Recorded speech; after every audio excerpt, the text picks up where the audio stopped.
Om Swastiastu, para pemirsa, Mas Dharma yang saya kasihi. Lama sudah saya tidak berbagi cerita kepada para pemirsa, mengingat karena faktor kesibukan saya sebagai wong tani pada saat musim tanam, saya ikut ke sana kemari cari cuan, cari pis itu biar apa namanya, peace itu dalam bahasa Inggris kan artinya damai kalau dibaca. Dalam istilah Bali peace itu artinya uang. Dalam hal ini dengan adanya peace perasaan jasa jadi agak damai lah, enggak terlalu pusing untuk dalam kehidupan sekarang ini. Selain itu, pada saat tanam padi sendiri, tabur benih langsung di malam harinya diguyur hujan yang lumayan deras yang buat tanaman saya tumbuhnya jarang-jarang seperti belakang ini. Akhirnya saya sibuk punya waktu untuk sulam-sulam.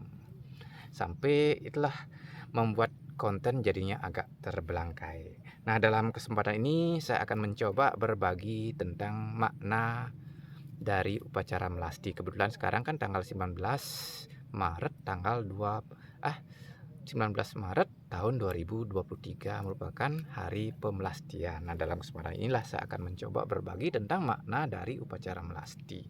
Para pemirsa sekalian yang saya kasihi, kita ketahui bersama upacara melasti itu merupakan sebuah rangkaian dari kegiatan upacara untuk menyambut perayaan Hari Raya Nyepi, dan upacara melasti ini dilakukan 3 hari sebelum Hari Raya Nyepi dilaksanakan.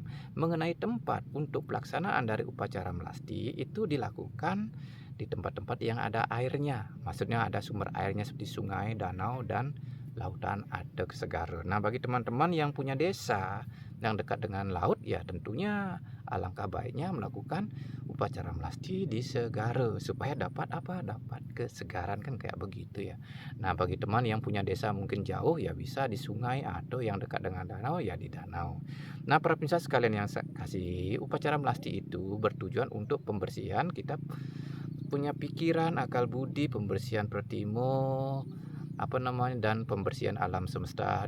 Kalau upacara melastinya dilakukan di Segaro itu juga disertai dengan sebuah permohonan untuk memohon tirta amerta. Para pemirsa sekalian yang saya kasih, kalau saya renungi, saya kaji untuk pembersihan diri yaitu pikiran, akal budi dan hati supaya bersih, kiranya kalau dengan melaksanakan upacara itu kurang efektif. Kenapa? Upacara kan baru simbol. Supaya pikiran dan akal budi kita menjadi bersih, kita harus menerapkan maknanya, filosofinya, tatonya.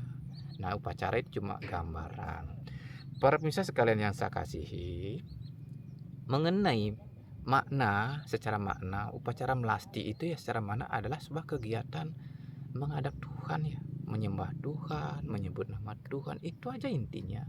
Tujuannya untuk pembersihan diri. Bila manakah dengan memuja Tuhan dan menyebut nama Tuhan membuat pikiran kita bersih, akal budi kita bersih. Nah, ini perumpamaan. Ini gambaran tentang apa namanya? Melasti yang dilakukan di air itu, di sungai itu sebuah gambaran aja. Seperti kita kalau mandi di air ya. Kita punya badan, kita masukkan di air sungai, cebur kayak begitu ya. Tentu kotoran badan akan diambil diserap oleh air. Nah, supaya kotoran badan kita cepat bersih, kita harus menyertainya dengan menggosok badan. Badan kita gosok. Akhirnya kotoran kita jadi bersih. Kalau kita ingin bersih itu mandinya orang dewasa. Kalau mandinya kanak-kanak, ya walaupun badan kotor tetap naik. Kenapa? Jebur lagi naik gitu. Ndak ada gosok-gosok, akhirnya walaupun mandi badannya tetap kotor, ndak bersih amat lah gitu. Tapi sedikit tidaknya walaupun mandinya kanak-kanakan juga badan kita dibersihkan, kita punya sebagian punya kotoran. Sekiranya demikian pula kalau kita menghadap Tuhan, pikiran kita yang masuk ke Tuhan ya. Nah, Tuhan itu laksana air. Tuhan itu laksana air, akan apa namanya, kotoran yang ada dalam pikiran akan diserap, akan dibersihkan kok. Nah, supaya kotoran dalam pikiran cepat bersih, sebaiknya kita dalam memuja Tuhan, menghadap Tuhan itu ya, selain melantunkan doa pujian, mengagungkan, memuliakan Tuhan, kita harus menyertainya dengan menggosok pikiran. Pikiran harus digosok. Dengan cara demikian pikiran jadi bersih. Adapun sarana untuk menggosok pikiran di saat kita menghadap Tuhan adalah mantra itu yang diucapkan berulang-ulang. Contohnya mantra Gayatri atau nama Tuhan atau nama dewa-dewi apapun itu diucapkan berulang-ulang berguna untuk membersihkan pikiran kita supaya pikiran kita jadi kedas ya. Sase kedaso, kedaso itu kan kalau hilangkan akhiran e-nya kan jadi kedas. Kedaso. Pikiran kita jadi bersih, jadi kedas. Kenapa? Untuk apa kita membersihkan pikiran? Apa sih untungnya kita membersihkan pikiran? Nah, ketika pikiran kita bersih, nah pikiran ini menentukan kita punya perbuatan dan ucapan. Nah, sesuai dengan kerangka agama kan terdiri dari upacara, filsafat, dan etika. Nah, pikiran bersih itu akan membuat atau menuntun perilaku kita jadi beretika. Nah, itu manfaatnya kita membersihkan pikiran supaya kita jadi pribadi yang beretika. Kenapa kita penting mementingkan etika dalam kehidupan ini? Karena kita hidup sebagai makhluk sosial. Nah, sebagai makhluk sosial kita perlu taat etika supaya tidak terjadi benturan di masyarakat, sehingga hidup kita jadi damai. Kalau kita taat etika itu, kalau kita punya etika atau mampu jadi pribadi yang beretika, itu bermula dari pikiran kita bersih, pikiran kita kedas. Nah, itulah pentingnya kita selain memandikan badan kasar di air dengan air, kita penting juga memandikan kita punya badan halus, yaitu pikiran. Dan air untuk pembersih pikiran adalah Tuhan itu sendiri, yang digambarkan oleh air untuk membersihkan kotoran pikiran. Dan dalam memuja Tuhan, menghadap Tuhan supaya pikiran kita cepat kedas, kita harus menggosok pikiran. Seperti kita mandi di air, menggosoknya, badan kita digosok, gosok, menggepegan lah itu biar cepat bersih. Itu mandinya orang dewasa, dan kiranya beragama orang dewasa ya disertai dengan membersihkan pikiran dengan cara menggosok, mengucapkan mantra berulang yang dalam istilah agama dikenal dengan japa mantra. Dalam Islam disebut dengan zikir gitu ya. Setiap bahasa, setiap agama mungkin beda-beda istilahnya, tapi maknanya satu, untuk pembersihan pikiran. Para pemirsa sekalian yang saya kasihi, supaya pikiran kita bisa cepat masuk ke Tuhan ya, seperti badan kita mencebur dalam air, ada pesan dari kata mandi ya.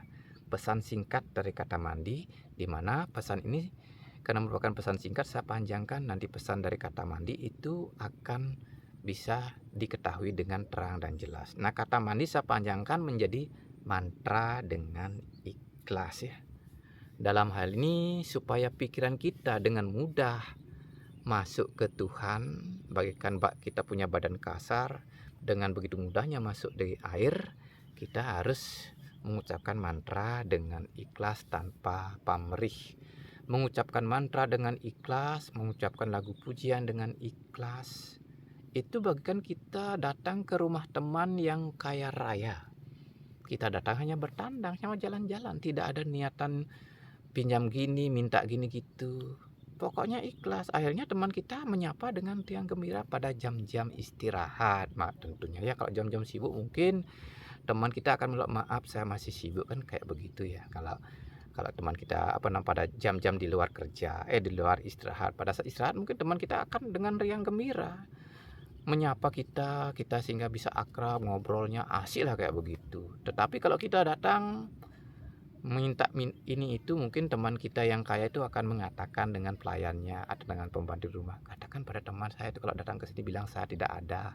Nah, sekiranya demikian pula kalau kita menghadap Tuhan penuh pamrih akan Tuhan, itu susah ditemui, susah pikiran kita menembus Tuhan. Tapi kalau kita dengan ikhlas, Tuhan itu dengan mudah dimasuki. Seperti kita punya badan dengan mudah jebur di air ya. Nah, dengan mengucapkan mantra dengan ikhlas, pikiran kita masuk di kediaman Tuhan, akan memungkinkan pikiran kita akan dibersihkan supaya cepat bersih. Itulah pentingnya disertai dengan menggosok pikiran dengan melakukan japa mantra ya, mengulang-ulang mantra suci atau nama suci Tuhan atau nama dewa dewi, semua itu berfungsi sama untuk membersihkan pikiran. Nah, perlu diketahui disebut dengan mantra suci, itulah gunanya mantra itu untuk menyucikan pikiran. Syaratnya mantra itu harus diulang-ulang seperti sikat gigi. Berguna membersihkan gigi kita bila sikat itu digosokkan berulang-ulang, kosok gitu. Kalau digosokkan satu kali tidak begitu membuat gigi kita bersih. Kiranya demikian pula supaya pikiran kita jadi suci, jadi bersih, pikiran kita harus mantranya harus diulang-ulang berkali-kali. Kalau ada waktu 1 jam, itu minimal 1 jam lah kalau bisa. pagi sore itu membuat pikiran kita jadi kedas. Para pemirsa sekalian yang saya kasihi, pada saat upacara melasti kan ada binatang yang dipakai pekelem ya, pekelem yang berupa itik dan ayam. Nah, itik atau bebek ini melambangkan sifat satwam. Ayam ini melambangkan sifat rajas. Nah, persatuan sifat rajas ini dengan sifat satwam itu yang kiranya memungkinkan orang bisa melakukan apa? Sembahyang kepada Tuhan. Ini rajas itu memberikan kesemangatan. Sementara sifat satwam itu memungkinkan kita punya niat untuk ingat Tuhan. Tapi kalau niat saja ada, semangatnya tidak ada, tentu orang tidak akan bisa melakukan kegiatan sembahyang, akan ditarik oleh sifat tamasnya. Sifat tamas itu masa bodoh, jangan sembahyang. Ayo makan-makan, yuk senang-senang aja. Tuhan aja disembah, mana Tuhan? Tuhan kok gila sembah, nanti ngambekannya kayak begitu. Tuh pengaruh dari pikiran yang dikuasai oleh sifat tamas. Nah, para pemirsa sekalian, setelah ayam kedua binatang pekelem itu dilepaskan di air, akan ada perbedaan mencolok ya. Itik itu atau bebek itu mengambang di air. Sementara ayam dibalik menjadi maya. Nah, kekuatan maya yang paling utama itu yaitu sifat rajas akan tenggelam. Nah, apa sifat ayam? Ayam itu akan tenggelam. Ini punya makna kalau kita rajin mengingat Tuhan akan memungkinkan sifat-sifat satwam di dalam pikiran akan meningkat dia. Sementara sifat rajas itu akan tenggelam, lenyap dia di hadapan Tuhan. Artinya sifat rajas tidak terlalu berdaya dia. Netral dia, tidak bisa beraksi, tidak bisa mempengaruhi pikiran. Sementara kalau sifat satwam akan semakin mempengaruhi pikiran kita jadi satwam, pikiran kita jadi suci. Nah, dari pikiran satwam ini memungkinkan hidup kita jadi beretika. Nah, itu pemaknaan dari adanya pangkelem. Sifat rajas yang tenggelam di dalam Tuhan, lenyaplah gitu sifat rajasnya, sementara sifat satwam dominan tuh meningkat. Nah, itu upaya untuk meningkatkan guna satwam di dalam diri kita yang memungkinkan kita jadi pribadi yang beretika kalau dirunut dari dari kerangka agama, yaitu upacara, filsafat, dan etika. Nah, para pemirsa sekalian yang saya kasihi, selanjutnya ini kalau diceritakan simbol banyak sekali sebenarnya. Kalau ini juga tentang makna penuntun, kan ada orang yang nanti berperan membawa banten penuntun ya. Membawa penuntunnya ada tombak yang dipegang, ada tebu, ada uang bolong, ada benang putih. Nah, ini punya makna sedikit saya sampaikan ya. Dalam hal memuja Tuhan atau menghadap Tuhan demi untuk membersihkan pikiran, itu perlu seorang penuntun yang berperan membawa tombak ya, tombak spiritual.